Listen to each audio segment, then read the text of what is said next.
सोमनाथ राधा का हाथ पकड़ लेता है। तुम्हारा हाथ इतना ठंडा क्यों है? ऐसा लग रहा है जैसे कि तुम पूरी बर्फ से बने हो।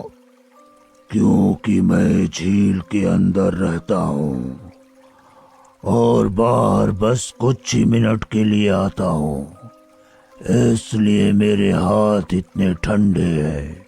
अब तुम चलो अंदर, अब तुम मेरी पत्नी बनने वाली हो। फिर सोमनाथ राधा का हाथ पकड़कर उसे झील के अंदर ले जाता है। झील के अंदर एक महल सा दिखता है। ये क्या? झील के अंदर से ये महल किसका है?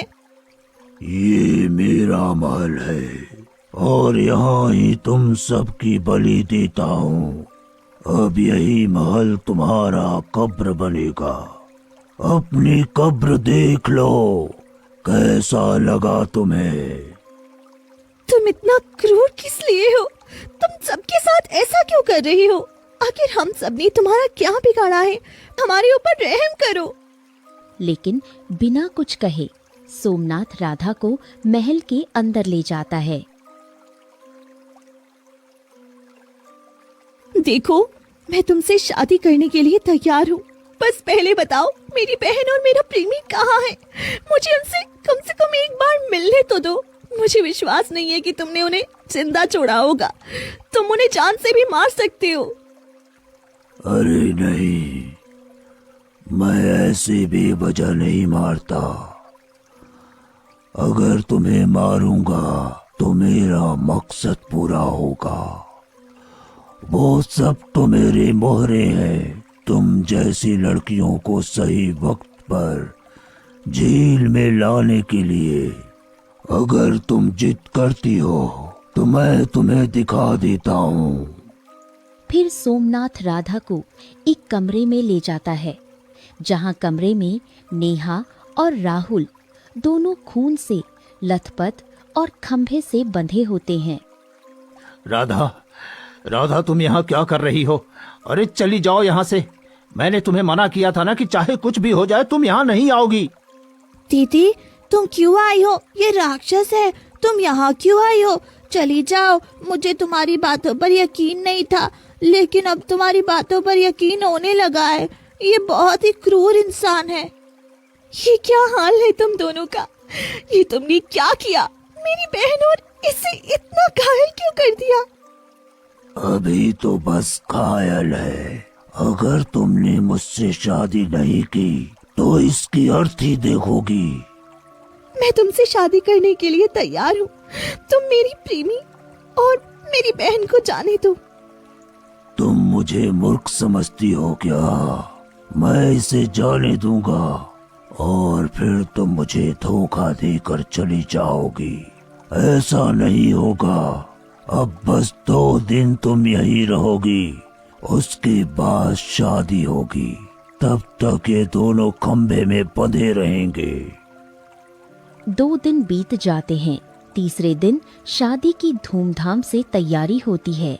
सोमनाथ तैयार होकर शादी के मंडप में बैठता है।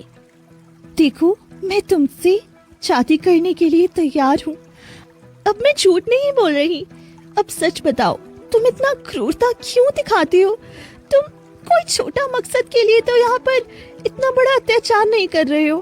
आखिर क्या रहस्य है? तुम सभी लड़कियों को मारकर झील में क्यों रखते हो और क्यों सबसे शादी करना चाहते हो? तुम्हारी उम्र तो 200 साल से ज्यादा लग रही है और मेरी उम्र मात्र 18 साल। ये नाइंसाफी नहीं है? हाँ, तुम ठीक कह रही हो। 10 लड़कियों से शादी की है और बलि भी दी है, और तुम्हारी बलि के बाद मेरी शक्तियां बढ़ जाएंगी। लेकिन मुझे ये शक्ति पाने के लिए तुम्हारी जैसी लड़कियों की बलि देनी ही होगी। तुम झूठ बोल रहे हो। तुम्हारे अंदर कोई रहस्य है जो तुम छुपा रहे हो। देखो, मैं तुमसे शादी करने के लिए तैयार हूँ, लेकिन मरने से पहले सभी की आखिरी इच्छा पूरी होती है। तो मैं शादी के बाद वैसे भी तुम्हारे साथ नहीं रह सकती। मैं जान से मर जाऊंगी, लेकिन मरने से पहले मेरी अंतिम इच्छा पूरी तो कर दो।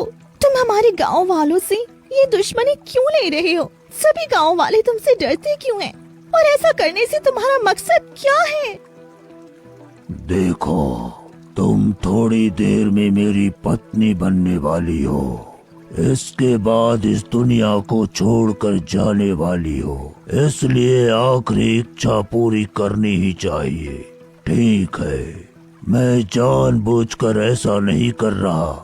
इसके पीछे मेरी भी एक दर्द भरी कहानी है। मैं भी तुम्हारी तरह एक आम इंसान था। अपने गांव का सबसे सुंदर लड़का। मेरे माता पिता नहीं थे। मेरे माँ के 2 बेटे थे और वो हमेशा बड़े बेटे और मेरी बहन से प्यार करती थी, जबकि मुझे नफरत मिली क्योंकि मेरी सुंदरता ही मेरी दुश्मन बन गई।